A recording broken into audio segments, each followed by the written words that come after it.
Welcome to the 7th video lecture of Quantitative Techniques, Semester 3, Module number 1. In today's topic, we are going to study a numerical problem on Karl Pearson's coefficient of correlation. So let us begin. So a problem on Karl Pearson's coefficient of correlation is given here. The problem goes like this.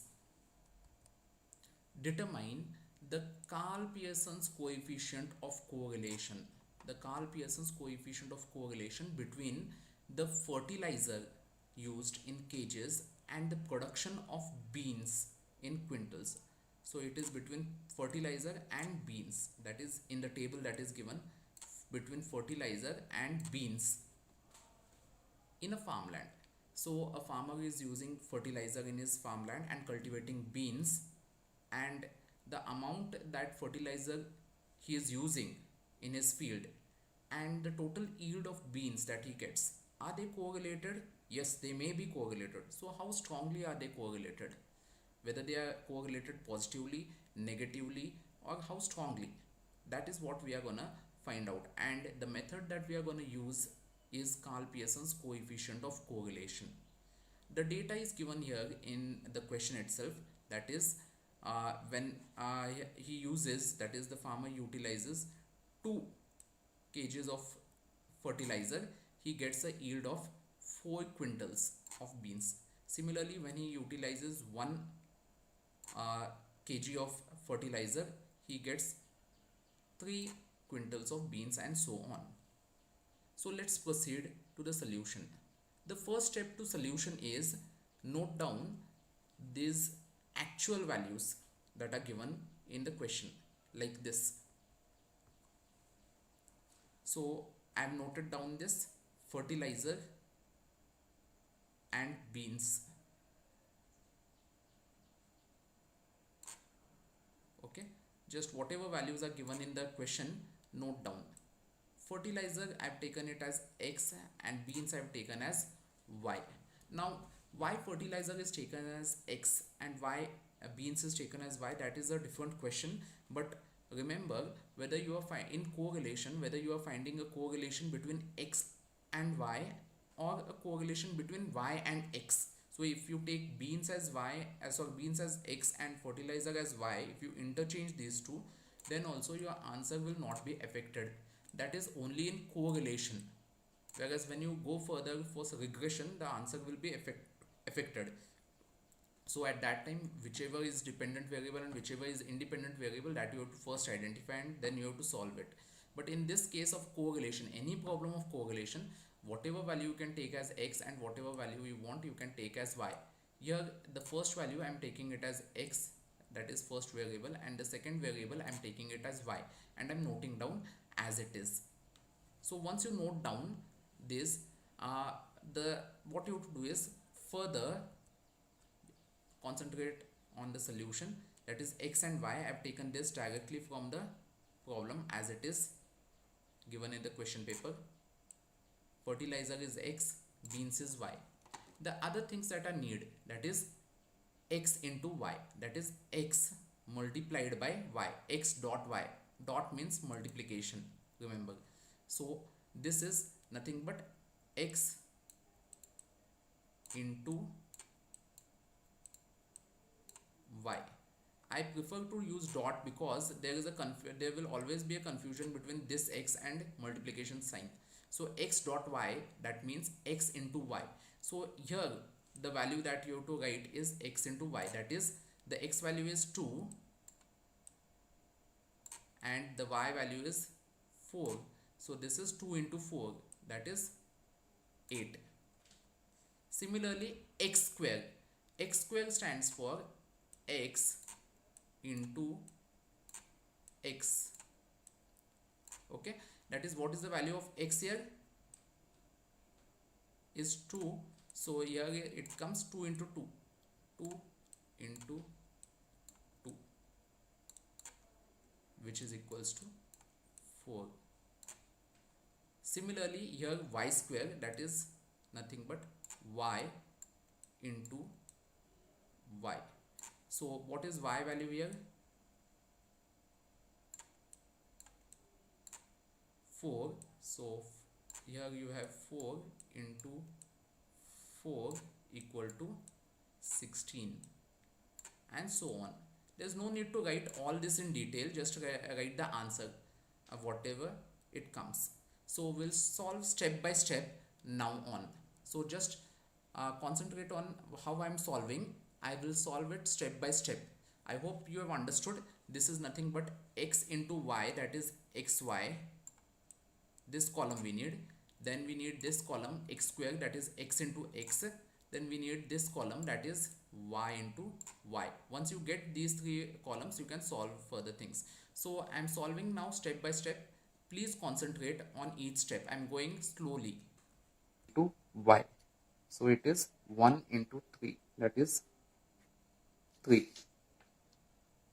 3 into 4, 12. 2 into 3, 6. 4 into 6, 24. 5 into 5, 25. 3 into 5, 15. Next column is of x squared. X squared means x into x. So x is 2. So 2 into 2 is 4.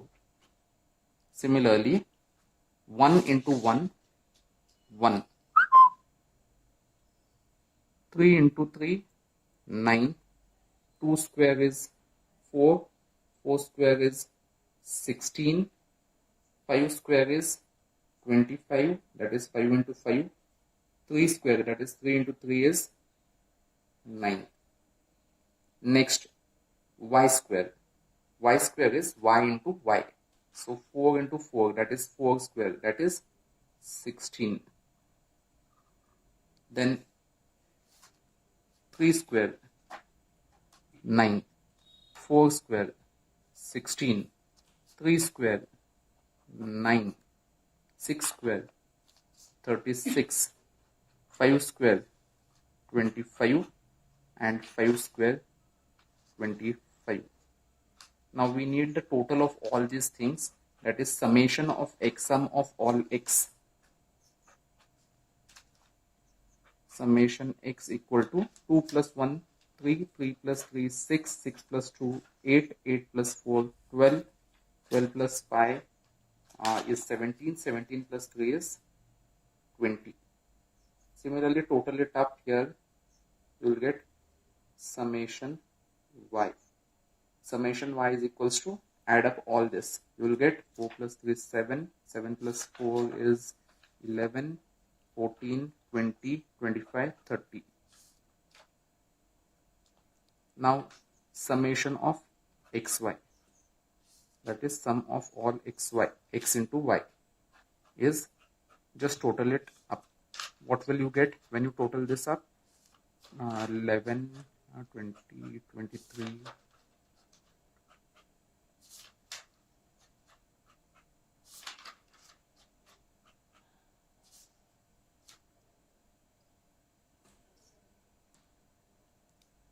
93. Then summation of x square. Summation of x square is sum of all x square values. Right here, summation x square equal to, total it up. What will you get? If you total this up, use your calculator and do it.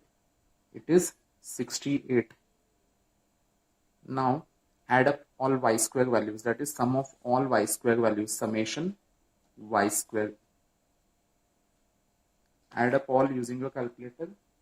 The value that you will get after adding is 136.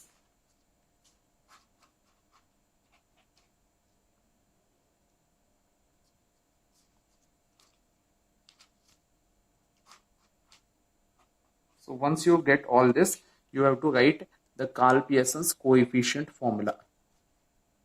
So I'll write down this Karl-Pearson's coefficient formula here. So the Karl-Pearson's coefficient formula will be written here. That is, Karl-Pearson's coefficient is denoted by small r is equals to n into summation of x into y minus summation x into summation y, that is sigma x into sigma y, the whole thing upon square root of, write a bigger sign because there are a lot of things here, big bracket, small n into summation x square minus summation x the whole square, big bracket, complete. Now here you can see n into summation x square minus summation x the whole square. Similarly, the same thing we'll write here. Only thing is we'll replace this x by y. So big bracket n into summation y square minus summation y the whole square. I hope you understood this. Once you write this formula, just substitute this value. Here n, what is n? N is number of observations. Here you can see how many observations we have here. We have 1, 2, 3, 4, 5, 6, 7. 7 set of observations. Hence n is equals to 7. Summation xy, that is sigma xy. What is sigma xy? Where do we get sigma xy? Sigma xy is here, 93. So 7 into 93 minus sigma x, it is here, that is 20, into sigma y, that is 30. So once you do this, the whole thing upon square root of 7 into sigma x square. Sigma x square. So where is sigma x square? It is here, 68. Okay. Don't make it 68 square. It is already sigma x square. So it is 68. Right? Only 68. 7 into 68 minus summation x the whole square. Summation x and its square. It is outside the bracket. See here, this was inside the bracket. So it was sigma x square. So summation of all x square values. In this case, it is summation x and its square. First write summation x and then writes its square. So what is summation x? Summation x is 20. So it is 20 square. Similarly, 7 into sigma y square. What is sigma y square? Sigma y square is 136 minus sigma y the whole square. So what is sigma y? Sigma y is 30 and its square. Okay. So I'll just write it down. So once you substitute all these values, you will get something like this. So after multiplying here, r is equals to 7 into 93, that is 651, minus 20 into 30, that is 600. The whole thing upon, the denominator is important here. Do the calculations properly and slowly.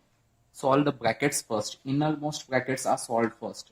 Inside brackets are solved first. Then the outside brackets. So it is 7 into 68 minus, I forgot this, minus 400. 20 square is 400. 20 into 20. Multiply it by 7 into 136 minus 30 square is 900, that is 30 into 30. So r is equal to 651 minus 600 is 51 divided by 7 into 68. 7 into 68 is,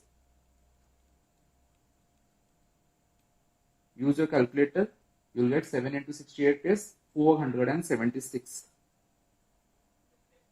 minus 400 minus 476. If you multiply this minus 400, 7 into 136 is 952.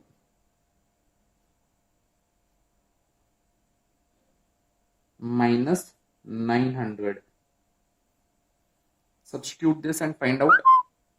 So R is equals to 51 upon square root of, this is 76 into 52. 476 minus 400 is 76. 952 minus 900 is 52. So R is equals to this much. So R is equals to 51 upon square root of 76 into 52. Whenever you have brackets, that means it is multiplied by. So 76 into 52. What is the answer you will get? The answer that you will get from your calculator is 3952. That is 3952.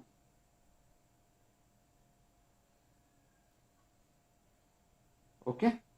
So 3952 you have got if you multiply these two, which is equal to 51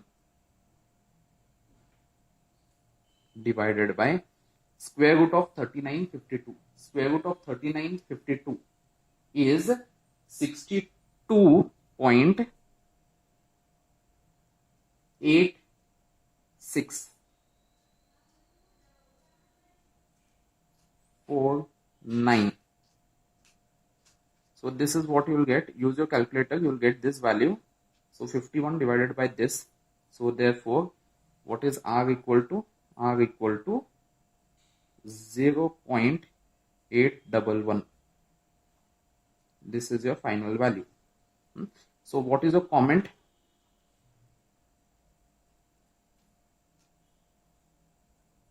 It shows high degree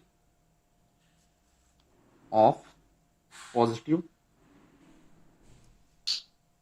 correlation. Positive correlation because we have positive value, and high degree of correlation because the value is very high. It is above 0.7. So whenever it is above 0.7 or above 0.8, you can say high degree of correlation. Maybe above plus 0.8 or maybe below minus 0.8. It is high degree. It is positive correlation because we have a positive value. So this is your comment. Always finish your this question or answer when you are answering with your comment. You have to comment here whether it shows positive correlation or negative correlation, whether it is high degree or low degree.